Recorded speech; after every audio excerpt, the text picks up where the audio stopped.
Okay, so tonight, Be'ezras Hashem, we're going to be continuing with our series of shirim on the world of Izhbitz and Radzyn, and this is going to be the ninth and second to last year in the series. Be'ezras Hashem, we're going to end either after Yantif or in the middle of Yantif with a cumulative shir on the inyan of Tcheles, and why Tcheles was such an inyan, a fundamental yesod or idea in the writings of the Sod Yesharim as the key that ties the entire sugyos together. Tonight, what we're going to be discussing is a rather delicate topic, and it's a topic that is built upon all of the previous shirim. In the previous shirim, what we've been focusing on in the world of Izhbitz, as we spoke about in the Hakdama shir, is that it's possible to say that the entire edifice of the world of Izhbitz and Radzyn is centered in and around the concept of Malchus. The series of shirim that we gave prior to Izhbitz and Radzyn were the series of shirim on the 10 spheros. And when we came to the culmination of the 10 spheros, when we came to the manifestation, rather, of all of the 9 kochos, from Keser all the way down to Yesod, they finally find a place or a space to manifest within the space that we described as Malchus. Now, because Malchus is the last rung in the emanatory ladder through which God, so to speak, discloses himself within and as reality on a certain level, Malchus itself is a paradoxical space that is once the full manifestation of godliness within the world, but for the sake of ensuring bechira, or free will, there needed to be a requisite amount of concealment. And that amount of concealment forces Malchus to be contorted, so that Malchus, when you look at it externally, it's grotesque, it's ugly, it's governance, it's the way things run in this worldliness. Specifically in the world of Malchus, there's a concealment, there's an impoverishment, there's a destitution.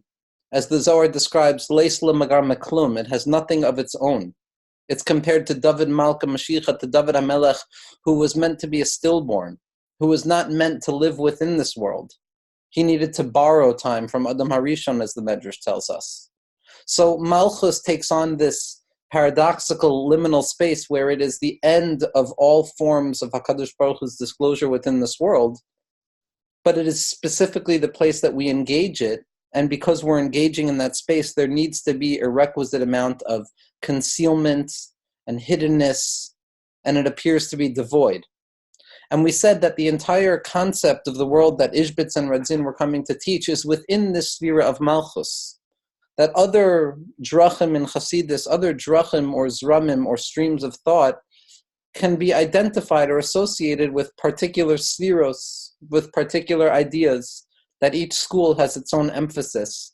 But Izhbitz and Radzyn were speaking from a place of Malchus. They were speaking from a world that at first glance appeared to be devoid of order. That the first halacha of Malchus means that it has nothing of its own. And yes, it's specifically through that nothingness that it allows itself to become translucent to the point that it empties itself out for the sake of showing what truly fills all things, which is the light of godliness. Nevertheless, at first glance, it appears to simply be empty. And that translucent mirror doesn't appear to lead anywhere but to its own emptiness. And it's specifically in that place that Izhbitz and Radzyn came to find drachim, or tikkunim, for the individual. And it's in that place where we find life to be difficult, which was what we discussed in the first year, which is noyach lo la'adam shelo nivra, that it would have been easier or simpler or more pleasant for a person to have not been created than being created. And yes, the Izhbitzer and the Radziner Tzadikim pointed out that implicit in that statement from Chazal is the fact that while it might be easier or more pleasant not to have been created, it is by no means better. Chazal didn't say mutav. Chazal didn't say it would have been better for a person not to be born. Because in truth, it is better to be born. Because our job is to move through that difficulty, to move through the unpleasantness of Malchus. And this is what gives birth to the Sveikos, of the Ilana de Sveika. The Mekubalim, as well as the Tzadikim of Izhbitz and Radzyn, refer to the world of Malchus as the world of Ulai, as the world of perhaps, where there's an absence of certainty, where a person has to choose through their own volitional actions, through their own bechira, to choose to think in a certain way. And it's this malchus that leaves a person dissatisfied so often because it can never be satisfied by what this world has to offer. And so everything we've spoken about until now in the world of Izhbitz and Radzyn speaks to this space of malchus. And the most important teaching about malchus that we spoke about in the Hakdama is the idea based on the Sabbath Mishpatim, the Zohar and Parshas Mishpatim, where when the tzaddikim, when the Chavraya of Rabbi Shimon Bar Yochai encounter this vagabond traveler riding on a donkey who, instead of carrying garbage, is carrying secrets, he describes Malchus as Ulamta Shapirta Deles Ba'enin, as a beautiful princess who is devoid of vision, who has no eyes. Ulamta Shapirta Deles Ba'enin. And Malchus, the way that HaKadosh Baruch Hu manifests himself within this world, in and as existence, in and as reality, in and as the governance that we experience as human beings who are capable of choice between good and bad, and all of the requisite situated preparations that needed to take place from the origins of that original desire of God, so to speak, to create the world down into our very embodied nature, everything led to the realm of Bechira. And this world of Malchus, is referred to as the princess that is devoid of eyes, the beautiful princess who has no eyes. And the tzaddikim of Izhbitz and Radzyn explain this in multiple places. That what does it mean to say that Malchus, that this world appears to be devoid of vision? It means that when a person looks at the world, what they're confronted by first and foremost is Olam Kiminhago Noheg, that the world operates according to its basic natural order. Because really, if a person was viewing the world from the perspective of divine governance, a person who plants a seed would be able to see growth and see the niflos habora, see the creation of God, so to speak, that allows something to emerge out of nothing, of construction to come out of the destruction of the seed. And somebody who stole the seed, somebody who acted out of line or transgressed the boundaries of what their proper behavior was meant to be, would not see any results. There would be no growth. There would be an immediate repercussion as the result of not engaging properly. But what we see is that a ganav or a goslin or a thief can engage in unethical behavior, in unpleasantries, and yet they're not going to be punished for it. We're still going to see that growth. And it appears that the world is blind, incapable of seeing the difference between good and bad. What it really points to, it's symptomatic of the fundamental and existentially grounding question of all of religious observance and all spiritual activity, which is, why do the good suffer and why do the bad prosper? Meaning to say, why is the world unfair? And it's specifically in this world that appears blind to fairness that the tzaddikim of Izhbitz and Radzyn were coming to show that in truth, we are the ones who have to choose to give vision to Malchus. We are the ones who have to look at this world that appears to be blind to justice and blind to the order of fairness and unfairness. And it's us as volitional creatures who have the capacity of gazing deeply enough into the reality of this world through the imaginary and through the symbolic sheaths that cover us from what is truly present, down to the kernel of the real. And it's us who are capable of penetrating with our own vision to see the true nature of mishpat, to see the true nature of fairness in this world. That the world is blind because it's our job to apply vision to it.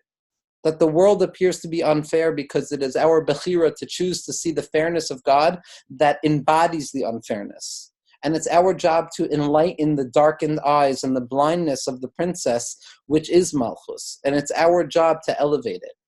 And that is what Izhbitz and Radzyn were coming to speak about throughout. Now, what we're going to be speaking about tonight is the nature of Malchus. When a person looks at the writings of the Zohar HaKadosh, Rav Moshe Cordovaro, the Ramak, all of the Mekubalim that preceded the Ramak, and eventually after the Ramak we came to the Arizal, what a person finds is that the entire edifice of Kabbalah, or Lurianic Kabbalah, which is what the Baal Shem Tov and his students, and especially the Mei Shiloach and the Sod Yesharim, were basing themselves off of, is that existence and being is a gendered concept.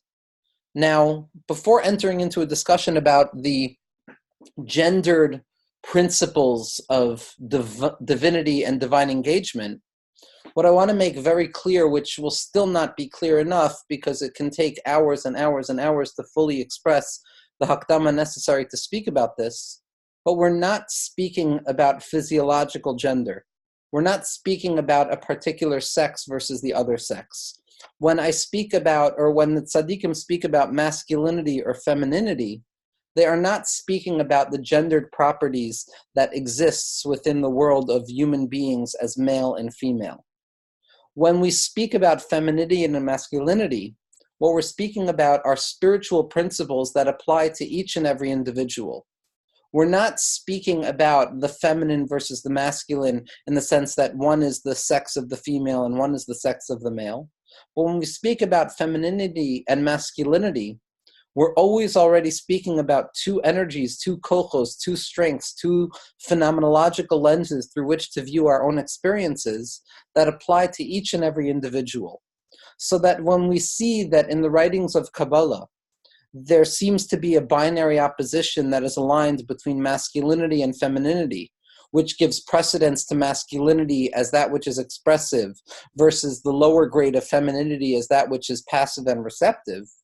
This by no means is meant to be applied in any political sense to some gendered bias between man and female, but rather it is meant to be viewed as a psychological truism that with each and every individual, there exists the paradigm of masculinity and femininity to the point that there is nothing that exists within reality that cannot be broken down into the two irreducible pieces of the expressive masculine principle and the receptive and constrictive feminine principle. But again, we are not speaking about male versus female or woman versus man or Adam versus Chava. We are speaking about two modes through which God, so to speak, has disclosed himself into reality, which can be metaphorized in the sense of masculinity and femininity. Now, Malchus is always referred to as the feminine principle. Malchus, being the lowest rung in the ladder of God's disclosure into the world, is that which receives everything that preceded it. So like we spoke about in the series of Sirim on the Spheros, those 9 upper Spheros from Keser down to Yesod all represent God's disclosure to reality, an act of expressivity where something comes from above and moves below through an act of engagement, through an act of reaching out, through an act of elongation, of expressivity and sharing, which we're going to refer to as the masculine principle. That masculine principle, that aspect of dechura, the Aramaic term that the Zohar uses to describe masculinity, is representative of expressivity, moving beyond oneself into spaces that are beyond itself. Malchus, as the receptacle, as the vessel that allows for all of this influx to settle and actually take shape, is going to be referred to as the feminine principle. Feminine in the sense that it is receptive. It is passive in its appearance, and I use the word appearance very specifically because it is not passive in its essence, but it is passive in its appearance, in that it is devoid of anything of itself, and its sole goal, the feminine principle of divinity's sole purpose, is to take that which preceded it and allow it to culminate and manifest. Now, the classical example that is utilized from the biological form of man versus woman is that the man expresses a base potential of life, and that the woman or the female has the capacity of taking that base potential of life and allowing it to germinate and gestate to the point that it becomes something actual and something real. Now, when a person looks at the writings of the Mekubalim and the Balei Chasidus, as well as the Lithuanian Kabbalah of the school of the Vilna Gaon, what a person sees is a very typical binary opposition, which seems to place masculinity as the spiritual principle of above and beyond femininity as a spiritual principle. That the capacity to express itself is greater than the capacity to be receptive and to receive something. That the capacity of moving out of oneself seems to be placed in a hierarchical primary space over and above the ability for a person to be as they are in a receptive state. Inherent within the Kabbalistic system, however, is an undoing of this binary. That when we see that the masculine principle of expressivity and disclosure is higher and valued above the feminine principle of receptivity and concealment, there is a movement within, murmuring underneath in the unconscious of the text, even within the Arizal and the Zohar, that speaks of a revolution, of a deconstruction in the Derridian sense of this binary opposition between male and female or masculine and feminine, which speaks of a revolution that will take place at the end of days, where we will see that the binary opposition and the hierarchical order that we operate according to, wherein that masculine principle of expressivity and disclosure and revelation is higher and above than the feminine principle of concealment and containment, is in truth only due to the lack of proper vision. Because deep down in the recesses of being, the feminine principle, the capacity to receive, the capacity to be what I am and not try and be something else, but rather to accept myself as I am in the moment and receive that which comes from above me without any attempt to assert myself, that feminine passivity, those silent footsteps that Levinas speaks about so often when describing the feminine principle in Tanakh, in the Bible, that is in truth rooted in a loftier place, in a higher place than the masculine principle of expression.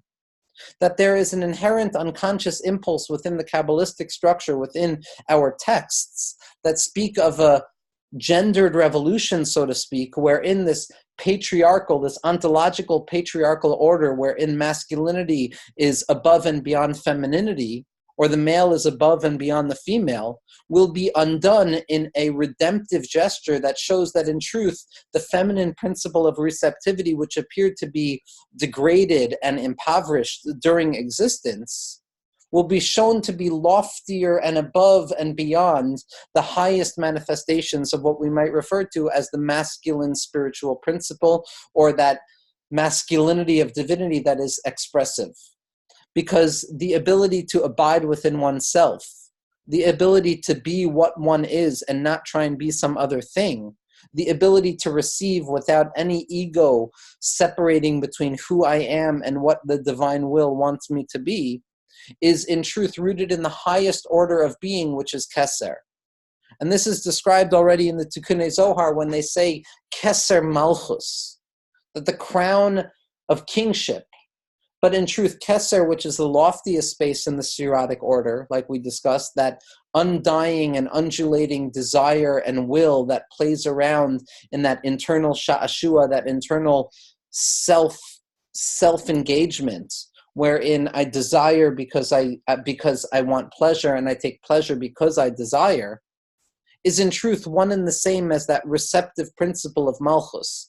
The only difference is that Malchus is willing to descend into the nether regions of being. It's willing to move into the darkness, so that when we look at it from a present perspective, it appears to be devoid of order. It appears to be impoverished and destitute, like David HaMelech. But in truth, the ultimate redemptive gesture within the Kabbalistic system is the disclosure and the revelation that what appears to have been lowest is in truth rooted in the highest. That Even Ma'asu Habanim Haisel Rosh Pina, this Even, this stone, this feminine principle, this aspect of Malchus, David HaMelech, which has been cast down to the bottom of the order, and it was despised by all, and it was embarrassed by all, is in truth going to be shown to be the foundation stone of everything.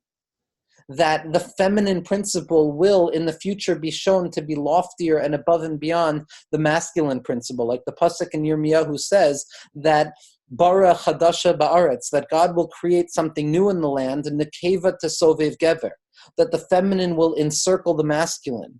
That nowadays in exiled history, in the mundanity of this worldliness, masculinity and expressivity appear to be above and beyond the feminine principle, and therefore one can say that the masculine encircles the feminine, because what is more powerful encircles what is less powerful.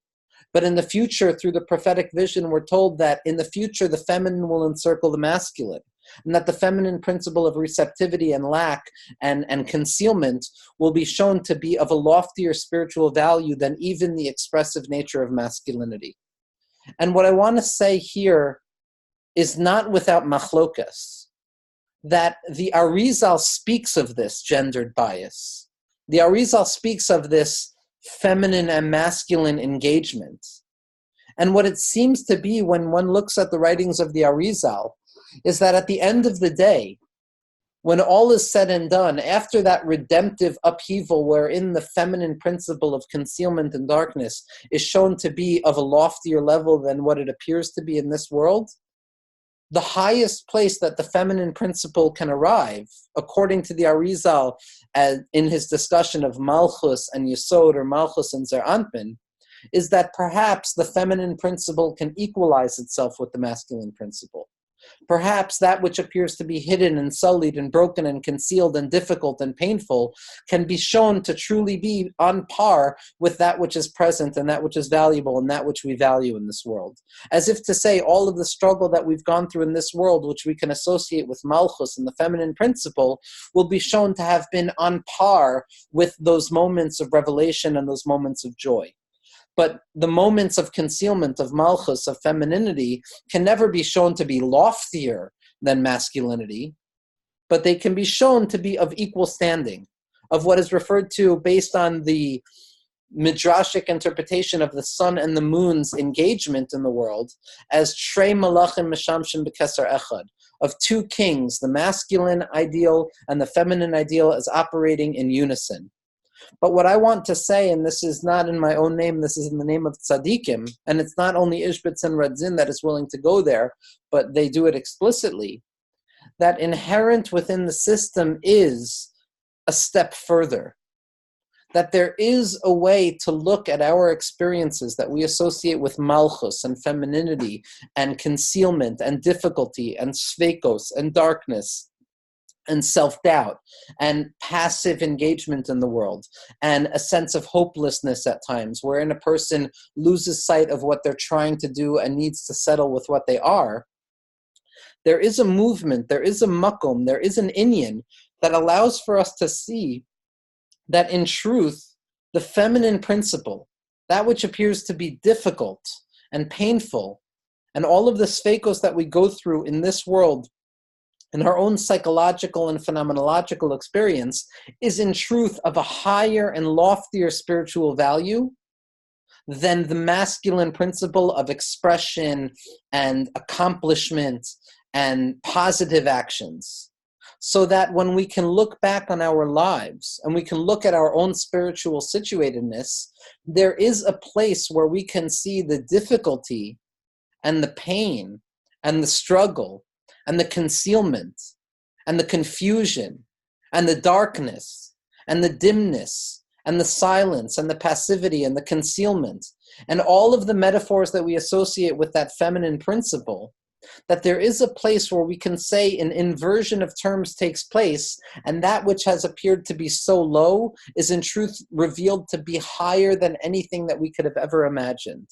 And that specifically within our destitution, what we are embodying unconsciously is the loftiest expression of what HaKadosh Baruch Hu can have us experience in this world. And what I'm going to try and show in the writings of Izhbitz and Radzyn from particular sources is how this comes out. Now, before we look at the sources, one last introduction that I want to give, and again, we can give an entire series of shirim on the concept of ontological gender, of the feminine principle and the masculine principle as it is expressed in the writings of Izhbitz and Radzyn, or the Rebbe Rashab from Lubavitch, who has unique principles here, or the Arizal. But suffice it to say for our purposes that amongst the almost infinite amount of metaphors or synonyms that can be applied to this binary opposition of masculinity and femininity is something that the Arizal refers to based on the Zohar as Or Yashar and Or Choser, a straight light. Or Yashar is a light that descends from above to below, me lamala lamata, or what is referred to as isarusa de la'ela, an inspiration that comes from above to below, that hierarchical order that moves from what is loftier to what is lower. That process, which we so often identify as things that are higher are better and things that are lower are worse, that is identified with the masculine principle of expressivity from above to below. And the feminine principle is going to be referred to as or choser, as a returning light, or a light that goes from below to above, that takes that which is most broken in this world and sees that as the birthplace of growth. So if the masculine principle is the process of divine expression from above to below, the feminine principle is the movement from below to above, where we move specifically out of our destitution, specifically out of our situatedness in filth and failure and brokenness and zebrachenkeit, and we reveal that specifically from that point we can allow for spirituality to burgeon and grow, to disclose the true essence of what God Kavyachal wanted out of this world. So the masculine principle is from above to below, and the feminine principle is from below to above. This is referred to in the Zohar HaKadosh, and the Arizal says that these two ideas are the accumulation of his entire process. Mayin duchrin, masculine waters, or mad, that descends from above to below, and feminine waters, mayin nukvin, that emerge from below to above. And as we're going to see, one of the paradigmatic factors that defines the value of mayin nukvin, or that feminine principle of malchus, is the realization that it is specifically from within darkness that light is born. Specifically from within our human situatedness, within that concealed and blinded space of Malchus, the Olam Teshapirta Deleis Ba'enin, that princess who is stuck in a palace without any vision, it's specifically from there that we can endow ourselves with a spiritual vision that sees not only light as light, but specifically darkness as a capacity to disclose a deeper level of light, like we've been trying to describe since the beginning of Reish Milin. And with those hakdamos and the tefillah that those hakdamos are properly expressed and properly understood, we're going to begin looking at a few sources from the corpus of Izhbitz and Radzyn to show the ascendency of the feminine, to show how this feminine principle in Izhbitz and Radzyn in truth takes on a you that is deeper and more profound and spiritually evocative and fecund than the masculine principle of disclosure and expressivity and presence and all of those synonyms that we so often associate it with. The first source that I want to start with, Be'ezras Hashem, is going to be the Tiferes HaChanochi, which we've used so often in the Shirim. Now this is Rav Gershon Henoch Leiner of Radzyn, the Shod Yesharim's Perush on the Zohar HaKadosh, and this is going to be in Parshas Matos. In the old printing, it's going to be page 170, but the Dibra Maskil is Tachazi, come and see. Now, Rav Gershon Henoch writes as follows. He says, V'ha'inyan, and the true aspect of this statement in the Zohar, which is describing the female gender, actually, V'ha'inyan, and the idea is in truth, Shebe'emes, B'chol nefesh, in every soul, both masculine and feminine. So we're not talking about gender in a physical sense, but within each soul there's this feminine principle, koyach hamakabel shabo, its capacity to receive that which comes from above it, its ability to be present and to receive, like the nekevos shebi Yisrael, like the feminine principle, roimzim, what they hint to, amasha asid Hashem yisparach laha'ir li Yisrael. That feminine principle of receptivity is in truth a hint or an intimation of what God Kavyachol has promised to the Jewish people. Like the Pasuk says in Mishlei, Eishes Chayil Ateres Ba'ala, that in the future the Eishes Chayil, the woman of valor, will be the crown of her husband. A verse that is taken in the Kabbalah of the Arizal to represent this ontological reality wherein the feminine finally moves above and beyond the masculinity, where the feminine principle of receptivity and absence is shown to be in truth the crowning jewel of the masculine principle of expression. Kidechsiv, like the Pasuk says in Yirmiyah, Ki bara Hashem chadasha ba'aretz nekeva tasoviv gever, that in the future God will create something novel, something new, wherein the feminine will encircle the masculine. And the Indian in this is as follows. Because in its root, b'shoresh koyach hamakabel, in the root of the strength of that which is receptive in this world, that which appears to be stuck in absence and in need of something that comes from above it, which brings about all of the vicissitudes which we've discussed throughout the Sirim of sveikos and dissatisfaction and unpleasantness, and the questions of bechira. All of that contains within itself the truth that yesh bo or memakom gavoa ma'od, that within that receptive principle, there is an experience, a light that comes from an incredibly lofty place. Because after the fact that we see that it is capable of moving so far beyond its source, once we see that we can experience godliness in such a low place, in the space of our own individualized existence with our sveikos and our bilbulim and all of the things that we associate with what it means to live as a human being in this world, it appears that Malchus is almost a bilavush meruchak, that it appears garbed in garments that are removed from godliness. Because it has this courage to descend into such low places, batach yesh by mivtach ois, it must, and it is abundantly clear that it contains a deep promise, a deep secret, that it's not afraid of removing itself from the light of Kedusha. Only that which is so secure in itself that it can return back to its source is willing to descend so far away from its source.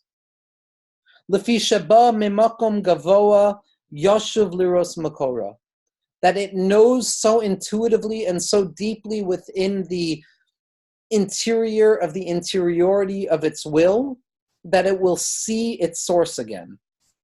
Batash yech bo miftach oz, it obviously has this courage. Only now it appears that it has been distanced and removed. Besod pegimas hayareach. As we're going to see, this is the secret of the diminution of the moon. The sun represents that masculine principle of expressivity, that which has rays that move beyond itself to enliven and enlighten and warm that which is beyond it. The moon, on the other hand, which is passive, which receives its light from the sun as a receptive principle, is identified as that feminine principle. And we're going to see that this descent of Malchus, this willingness of the feminine principle to descend so far beyond its source, because it deeply is so sure intuitively that it will be able to return back to its source, that is rooted in this ontological conversation between the sun and the moon, so to speak. Ulazeh yesh teshuka atzuma bekoyach hamakabel shaloi tishpa b'shum miloi sheba'olam. It's specifically because Malchus and the feminine principle and the nefesh and ourselves, each and every one of us in our femininity, in our feminine principle within us, it's specifically because we have removed ourselves from our source and allowed ourselves to be cast down into this world of darkness and ilana desveika and noyach leila adam shalanivra yoter mishanivra, that we have such a burning desire to return back to our source. That burning desire, which we said, leads to the dissatisfaction of the soul in its source. Not because we're unhappy, but because our neshamos know of something that is so far beyond what this world can offer that nothing will satisfy it. That shuka, that desire, that yearning, that feminine principle that seeks to move above and beyond itself, from below to above, in hopes of fervently finding something to grab hold of, that desire, that existential need, that craving for something more, to fill it, that's specifically because it comes from such a lofty place. Like the pasuk says, "V'gam hanefesh lo temale," the soul will never be filled. Ulachein, and therefore mitzad sheyodim shemimakor gavoa hem ba'im, because in their intuitive, unconscious nature, all of us are aware of from such a lofty place we come, we're We're not satisfied with anything that this world has to offer because we know what we truly want. And all we're desiring is to return back to a place where we'll truly be satisfied. So this feminine principle of dissatisfaction that we all live with is in truth rooted in the fact that we come from such a lofty place that nothing else can satisfy us. Because in the future, God will disclose laharos lahem or shorasham. God will disclose in truth the light of their source. And in the future, Eishes chayla teres ba'ala. The wife will be the crowning jewel of the husband, and femininity and receptivity and concealment will be that which is above and beyond disclosure and revelation that comes from that masculine principle. V'nekeva tesoviv gaver. And the feminine will encircle the male. And what this means is that Hashem will show us that the tachlis of kavana, that the main purpose in existence and the main purpose in creation is specifically in this world, specifically removed from the light of godliness, to the point that this receptive principle of femininity can look as if it exists in a world that is removed entirely of God. Ulamta shapirta deles ba'enin. The world as we experience it that appears to be unfair and devoid of the vision of Chachma, with no kvod shemayim, with no honor of heaven. And it's specifically there that the kvod shemayim comes out of. It's specifically from that place where that feminine principle is willing to descend into, that God wants our avoda. Because like we said from the beginning of the Shirim on Reish Milin, it's one thing for Kedusha to be disclosed in a place that is primed for Kedusha. It's one thing for Hashem to reveal himself in infinitude. It's one thing for a person to serve God when there's clarity and when there's easy waters. But it's an entirely other thing and a deeper revelation when a person shows that God exists even within the broken, dark pieces of our lives. Even within concealment, even within darkness, even within tzimtzum, even within the grotesque nature of the depraved malchus. When we're capable of showing that there's Kedusha there also, what we do is we disclose a doubled level of Kedusha, of godliness. Because not only is God capable of disclosing himself in infinitude and easy spaces, but God is shown to disclose himself even within those places that seem to scream about the absence of God. That the Hester itself is nishapich tegilui. That the concealment itself, that concealment of the feminine is revealed to be in truth a greater level of revelation. Now, everything that we do, everything that we experience in our lives, the difficulty of our lives, is rooted in this deep unconscious truth that the feminine contains within itself something that is so lofty that it is capable of descending. And this is what the Medrash talks about when it talks about the argument between the sun and the moon. The moon comes to God, so to speak, the Medrash tells us. And it says, could it possibly be that there are two kings who are operating under the same crown? Can it possibly be that the sun and the moon are going to operate in unison? That the masculine principle of disclosure and the feminine principle of concealment are both one and the same and of equal footing. And God says, Kavyachol, the Medrash tells us, you're right. That's a problem. Leichu ma'ati etzatzmecha. Go and diminuate yourself. Make yourself smaller. Now, the Sod Yesharim elsewhere, what we're going to look at right now from the Sefer Psicha, the Sharva Emunah of the Yesod HaChasidus, the introduction of the Sod Yesharim to his father's Sefer, the Beis Yaakov, what we're going to see is a remarkable diuk. When a person learns the Gemara in Chulin that discusses this argument between the moon and HaKadosh Baruch Hu, where the moon says, could it be that the feminine principle of concealment could be of equal footing with the masculine principle of disclosure? Could it be that in difficulty there's as much godliness as easygoing spiritual activity? And God says, Leichu ma'ati et atzmecha. Go and diminish yourself. It doesn't say that God diminishes the moon. It says that what Hashem gave it is a suggestion. The suggestion was, go and be memayet yourself. Go and diminish yourself. Because what God was saying to the moon is, if you truly want to be above and beyond the sun, if you want that which is receiving to be in truth beyond that which is disclosing, if you want that which is difficult to be above that which is easy, You must descend into a lower place and suffer the experience of living in a world that appears to be devoid of godliness. You must be willing to descend into those nether regions, into those dark places, into those empty spaces or apparently empty spaces, and show that even there's godliness. That's the only way you're going to disclose your ascendancy above the masculine principle of divinity. It's only in your willingness to descend on your own. I can't force you. I can't do it for you. You must choose to do it. A person, says the Izhbitz tzaddikim, must choose to accept the savlanus of this world. They must choose to accept the difficulty and the struggle of what it means to be a ben Torah, what it means to be a servant of God in a world that screams the opposite of godliness. Because specifically then, a person will be capable of saying that even here, even in this space that appears to be so devoid of spirituality, there is a scream, there is an undying scream, an undulating scream that emerges out of absence that screams presence. Not that presence will come to satisfy absence, but that absence is a deeper expression of presence. Like we read in this week's Parsha, Va'anochi hastir astir as paneh bayom hahu.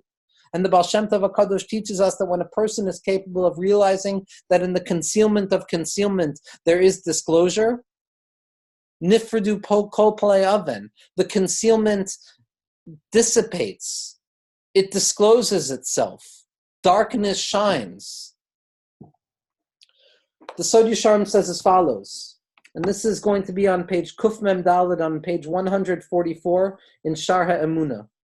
He says, and this is the idea of the diminution of the moon, which is from the perspective of femininity. What this means is that the point of Malchus Shemayim, that Malchus that we've been discussing, the point in which God discloses himself in this world, which desired to descend to the lowest level, so that there can be a space of human volitional action through volitional bechira and concealment. Like the Gemara in Chulin says, that God says to the moon, go and diminish yourself. It doesn't say that God diminished the moon, rather that God gave a suggestion to the moon, that it would be good for you to diminish yourself. And this diminishment is for the sake of creation, because it shows that in truth, even in this hidden point, b'nekudas hahester, in the most concealed point of creation, there is an or yakar ma'od, there is a profoundly valuable light. Because at the end, besof kol hamidos, when we come to the culmination of the process, na'otz betchilas v'reishas hamidos, in truth, we find that it empties out and it opens up to the beginning, that Malchus is rooted in Keser, that the doubts of this worldliness are rooted in the doubts of Reisha D'lo Isyada, in the loftiest place in the order of Hishtalshalos.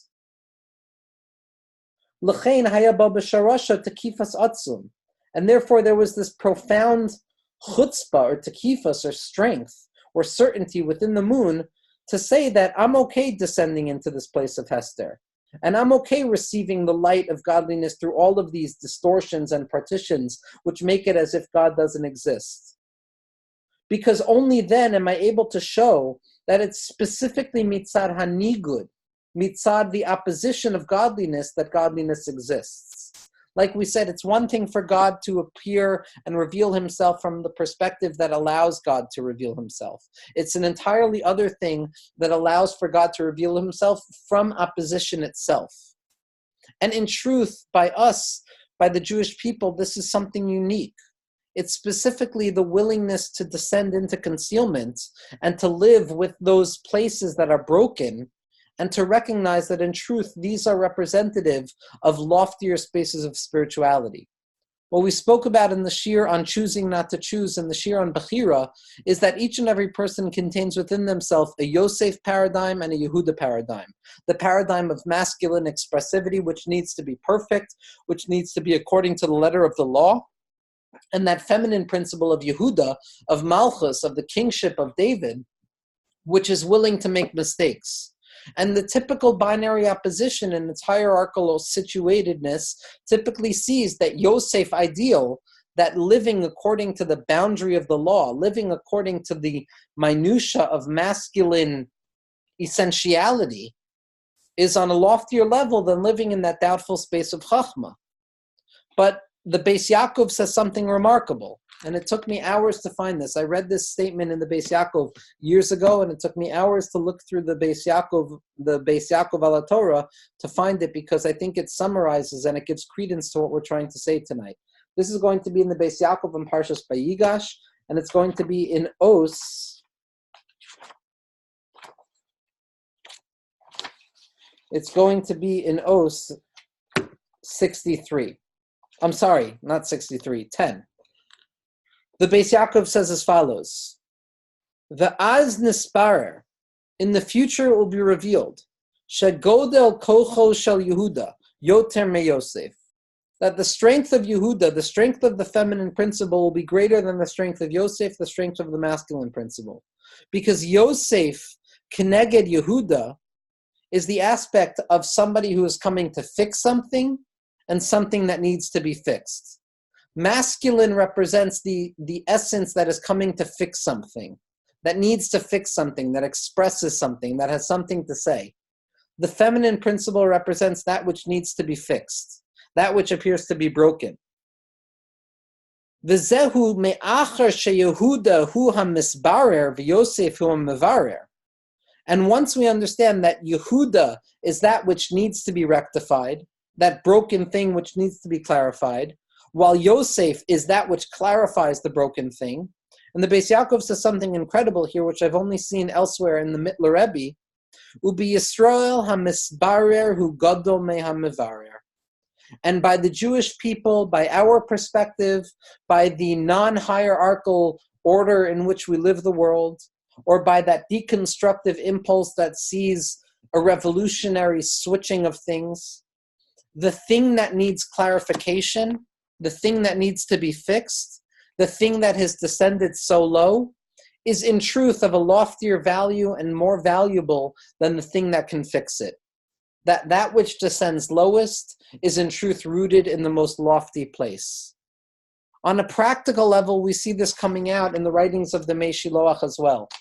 In a famous teaching in Parshas Bereshis, in Chelek Aleph of the Mei Shiloach, on the pasuk Eser Ezo Kenegdo, that when HaKadosh Baruch Hu speaks about bringing Chava, the feminine principle, out of Adam, the masculine principle, it says that God made a helpmate Kenegdo, against him.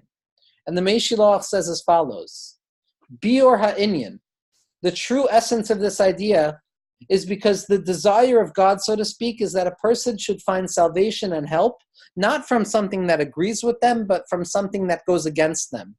Like Rabbi Yochanan in the Gemara, who when Reish Lakish died, desired somebody to ask questions against what he was saying.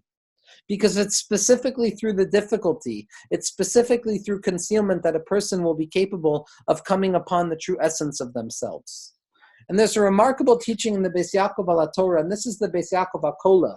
This is a different printing of the Beis Yaakov. And this is in Parshas Bereshis, and it's going to be Dibra HaMaskel Vayikra HaAdam. And I want to look at this teaching because it's really a remarkable teaching. It's so fundamentally associated with what we've been trying to say.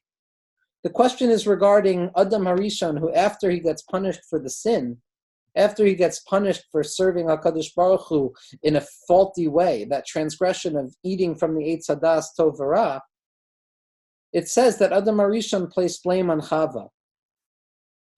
And the Beis Yaakov writes as follows: after it was revealed to Adam Harishon that there was such a thing as a nekeva, there was such a thing as a feminine principle, that there was such a thing as a wife or a female, Adam Harishon knew that he had something to rely on. That was what Adam Harishon meant when he said that she told me to eat. What Adam Harishon was truly saying is that I have intuitively a basic trust, a basic reliance on what she has to say. That the masculine principle of expressivity sustains itself on what the feminine principle of containment and concealment knows intuitively. Kemoshen Espa'er b'Mei Shiloach, like it explained in the writings of my father, the Mei Shiloach. Because the entire sin of Adam, the transgression of Adam, was through the seduction and the concealment of the Nachash. But had the Nachash approached Chava, had the Nachash only attempted to sin through the feminine principle in the world, there would have been no transgression whatsoever. And even had there been a transgression, it would have been disclosed that it was from the perspective of godliness.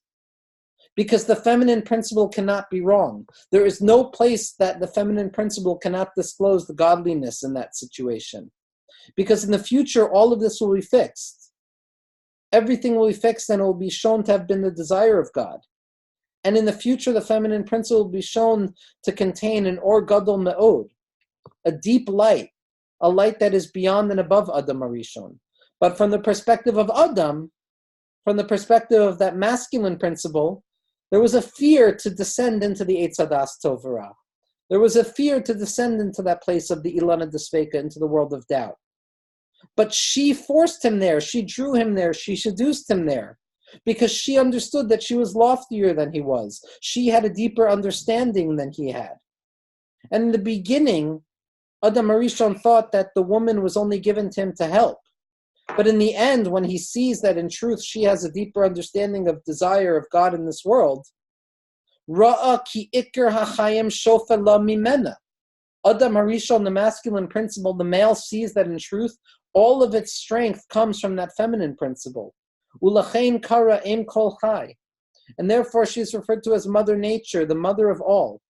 Because she is nudging him along in that unconscious privation beyond and above his conscious awareness. V'zeh shekara chava. And this is why it's referred to as chava. Because that feminine principle is in truth that unconscious guiding light which reminds us that no matter how far we have fallen, no matter how concealed our experience appears to be, there is still a light that abides within concealment. It's specifically the Malchus which will be revealed la'asad lavo to be the loftiest space of experience where Izhbitz and Radzyn find their main expression of avoda. Izhbitz and Radzyn don't seem to be interested in a world that is clarified. They seem to be interested in the process of clarification. Izhbitz and Radzyn is not interested in the light that descends from above to below, but rather in the light that can emerge from the concealment and the double darkness that abides within this worldliness. Because when the light breaks through the darkness, it's a doubled light. It's a light that reveals that even darkness is not darkness. Because in truth, darkness is just another expression of light. Be'ezras Hashem, whenever we give the next shir, whether it's next week or in 2 weeks, what we're going to discuss is how all of these shirim can be contained within the concept of a tachlis, within the concept of connecting to the essence of what a person is meant to experience in the moment that they stand in, which is expressed through the Sod Yesharim in this messianic revelation of techeles, of the willingness of human beings to move beyond that exilic state of only wearing white tzitzis, and the desire to taste the future in the present that the tcheles or the blue thread represents.